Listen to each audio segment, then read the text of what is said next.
Happy New Year, Hill City.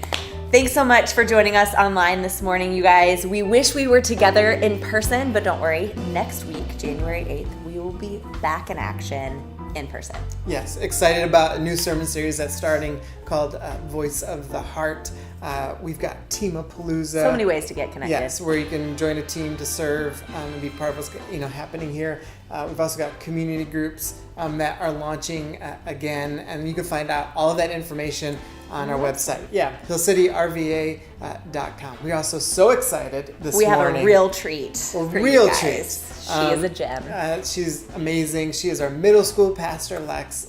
She's wonderful. She's going to be delivering the message here this morning. So give it up for her however you want to. Like a funny gif, like hand clapping emoji in there, whatever you want to do. But just give it up for her in the comments, and we'll see you guys soon.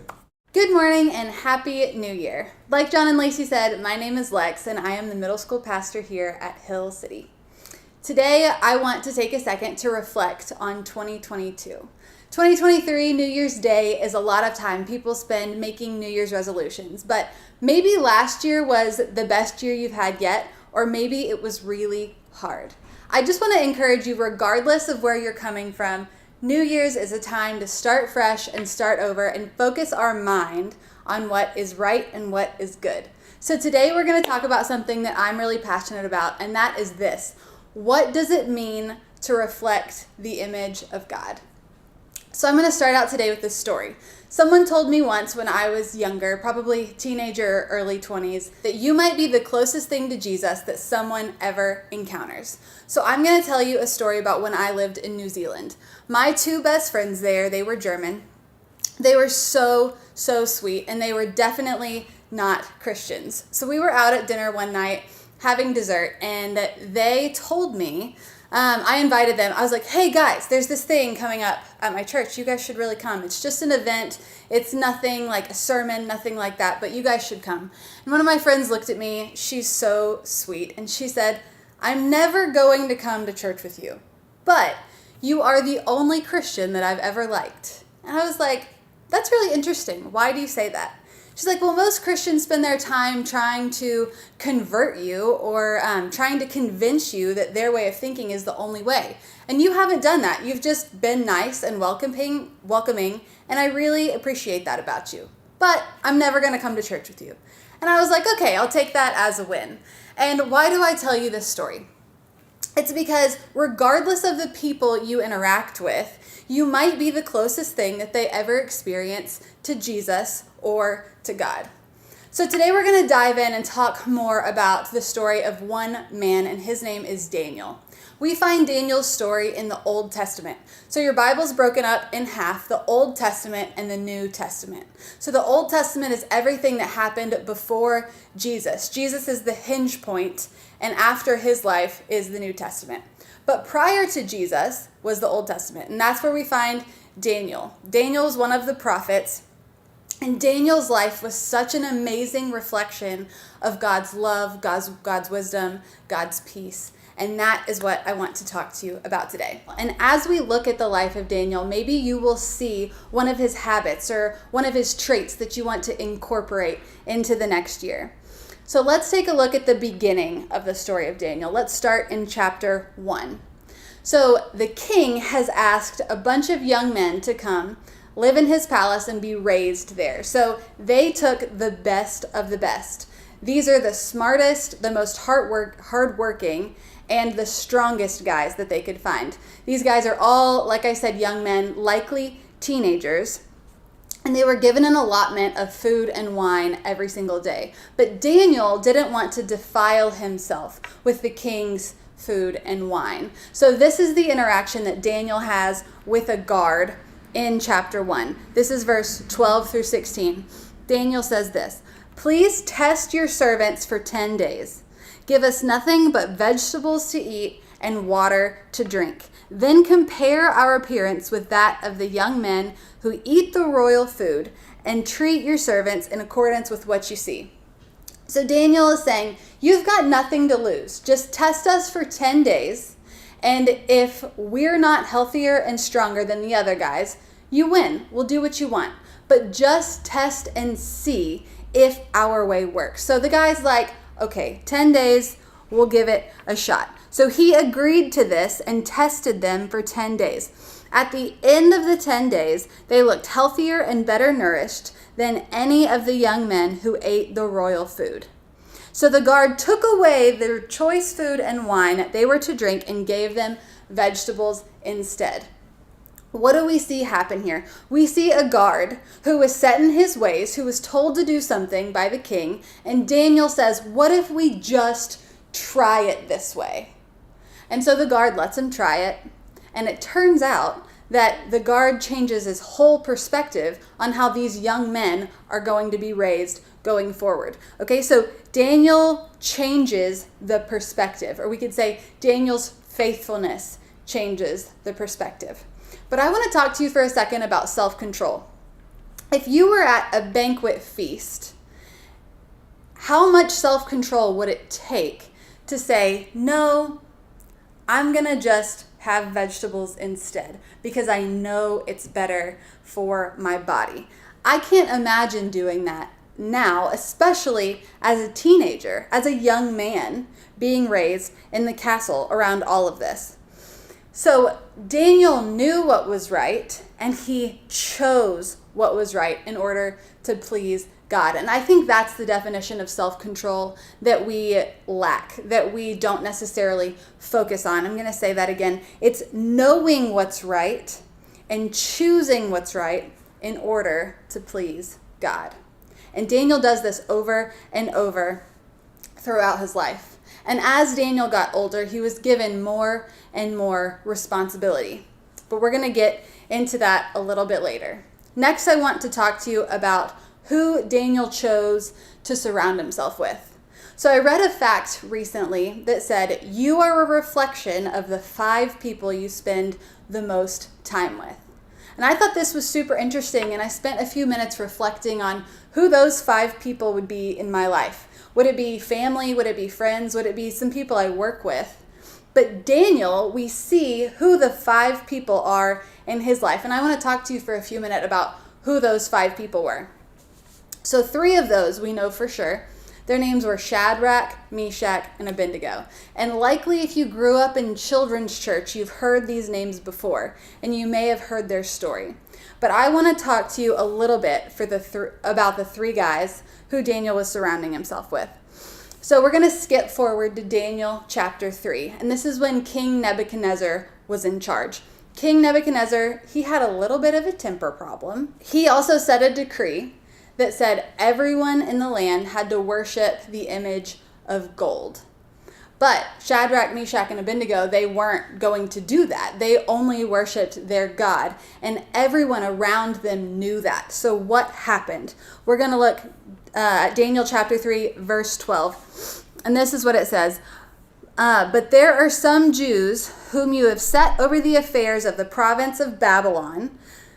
This is a guy talking who's trying to get these in trouble. He's like, hey, you put these guys in charge. There are some guys that you put in charge. All right, this is what's happening. But there are some Jews who you have set over the affairs of the province of Babylon, namely Shadrach, Meshach, and Abednego, who pay no attention to you, your majesty. This guy's really trying to get on his good side. He's like, I worship you, I adore you, but these 3, they're ignoring you. He says they neither serve your gods nor worship the image of gold you have set up. So King Nebuchadnezzar, he gets mad. He's like, I'm the king, I'm in charge, I say what goes. These guys aren't worshiping me.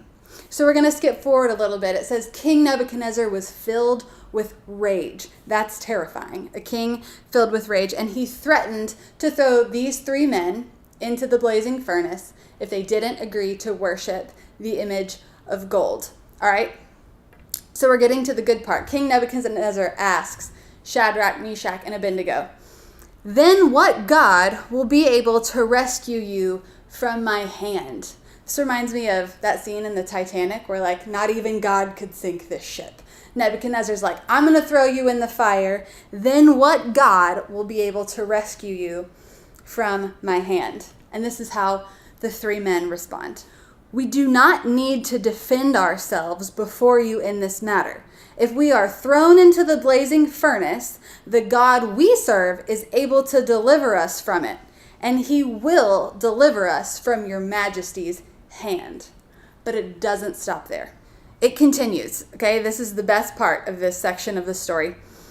So they're saying he's going to deliver us. Verse 18, but even if he does not, we want you to know, your majesty, that we will not serve your gods or worship the image of gold that you set up. They're like, our God is going to deliver us. But even if he doesn't, we're still not going to worship your God. We will only ever worship our God. I don't have kids yet, but one day when I do, I pray that these are the kind of friends my kid has. The kind that's like, listen, I know these are the rules you're setting, but I will not dishonor my God in order to make you happy. Like, even if he doesn't deliver us from the fiery furnace, we're still going to worship our God. That's amazing. Their words and their actions was a reflection of God, right? They were reflecting God's wisdom, God's discernment, and they knew and trusted in the power of God. The faithfulness of these men was incredible. But faith isn't just believing and trusting like we tend to think that it is, but faithfulness is absolute trust in God's power, wisdom, and goodness. Okay, these guys knew that they needed to take a step in the next direction. And they didn't know what was going to be on the other side of that next step, but they trusted that it would lead to somewhere good. That is what faithfulness is. It's not knowing what's coming next, but choosing to take that step anyways and trusting that God will take care of it. But even if he doesn't, God is still faithful. They were assured in God's sovereignty, and their actions reflected their faith. Okay, so now you know the type of company that Daniel was keeping. These are 3/5 of Daniel's 5. You guys remember in MySpace when it was like your top 5 friends? Okay, we're going to talk through Daniel's top 5 today. So Shadrach, Meshach, and Abednego, those are 3 of them. Another one, we know that Daniel spent 3 times a day praying. Now, it could have been minutes, but likely it was hours. Likely Daniel was spending hours a day in prayer, making God one of those top 5. Daniel was definitely spending a significant amount of his time with God in prayer and in reflection. And the other 5th was likely an official in the king's court or potentially the king himself, okay? But we know for a fact that 4 out of 5 of Daniel's top were God, Shadrach, Meshach, and Abednego. That being said, if Daniel's a reflection of these 5 people, he's in pretty good shape, right? Daniel is setting himself up for success when it comes to reflecting the image of God. All right, so we're going to recap what we've talked about so far. So, Daniel's self-control influences the way that the king's court is raised. You may not learn self-control by trying harder or by white-knuckling it, but by leaning into the grace of God. I can imagine there were times where Daniel wanted to indulge in the banquet, but instead he just leaned in to the grace of God because God extends an endless amount of grace to us. All right, what happened next? The faithfulness of Shadrach, Meshach, and Abednego influenced the faith of King Nebuchadnezzar. All right, so they did end up getting thrown into the furnace, and what happened? God was with them in the fire, and God did deliver them. And because of that, King Nebuchadnezzar worshipped God, and he was like, the God of these 3 is the God of me as well. So they used their wisdom in taking that next step. They used their faith in taking that next step, even though they didn't know where it was going to get them. All right, the third thing we're going to talk about today is King Darius. So Daniel lived his whole life from 16 to 70, and there were 3 different kings.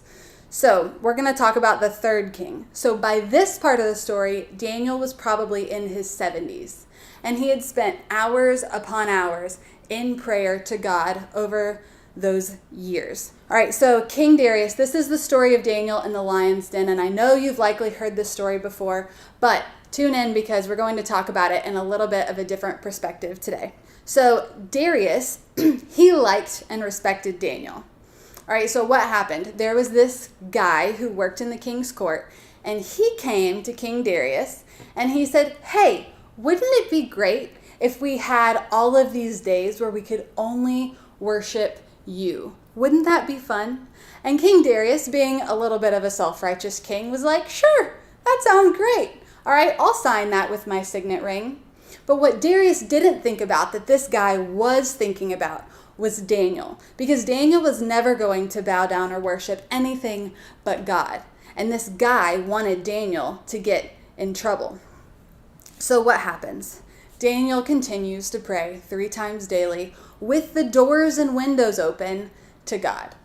Now, I don't know about you, but I might have been tempted to close the door. I'm not saying I would have been tempted to worship the king, but maybe to close the door. But Daniel wouldn't. He wanted his whole entire life to be a reflection of his love for God. So what happened? Daniel got caught praying. Daniel got thrown in the lion's den. I think of me at the zoo, just like on the border looking down at the lions, and I would be terrified to fall in. And these lions are raised by humans, right? They're probably pretty tame. But these lions in this story, they eat people for breakfast, okay? So this isn't tame lions. But what happens? Daniel doesn't cry out to God for him to save his life. But Darius says something that's really impactful. So this is in chapter 6, verse 16. Daniel says, may your God, whom you serve continually, rescue you. Darius sees Daniel's faith and he's inspired by that. And Darius is like, I don't know if I believe in all that God stuff, but I believe that you do. And may your God deliver you. Isn't that amazing? Daniel's life reflected God so clearly that it inspired the faith of a king. So what happened? Daniel was thrown in the lion's den. God did deliver him. And the next day when Darius went, he couldn't sleep all night. He went to check on Daniel and he rejoiced to God that Daniel was alive. So, why do I tell you this story?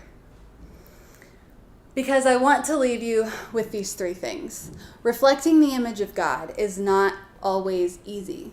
But if we devote our life to it, if we can create habits now that we can continue over the years, whether that's prayer, whether that's self-control or discipline in different ways, if we can commit to that this year even, on New Year's Day in 2023, maybe we can reflect the image of God better, and maybe we can be Jesus to someone who may never experience Jesus on their own.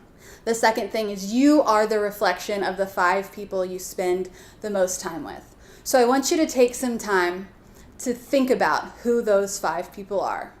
Who are your top 5? And should they be your top 5?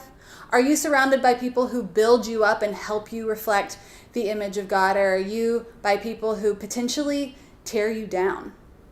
Whatever that is in your life, I hope you spend some time today thinking about it and potentially striving to make a change in that area. And the last thing is that your faith does not need to be contingent on your circumstances. When Shadrach, Meshach, and Abednego were like, maybe I'll get thrown in the furnace and maybe God won't save me, but I'm going to rejoice him anyways. When Daniel was going to be thrown in the lion's den, King Darius cried out for him because Daniel didn't feel like he even needed to. Is our faith contingent on everything going the way that we want it to? Or is our faith just contingent on God's faithfulness? All right, we focus a lot on the fact that God says he's going to be faithful. But what about the fact that we need to be faithful to God as well? All right, so I'm going to pray, and I hope that you have some time to reflect on a couple of these different things today. God, thank you so much for bringing us to the year 2023. Thank you for everything that we went through last year and for getting us here today. God, I pray that if anybody is going through something hard or if anybody has something to celebrate, God, I pray that your hands are on whatever circumstances are in our life and that we're able to just give it over to you. God, help us to allow our faith to not be contingent on our circumstances. In your name I pray. Amen. Thank you so much for joining us today. Happy New Year, and we hope you have an amazing week. We will see you back here next week in person. Have a good one.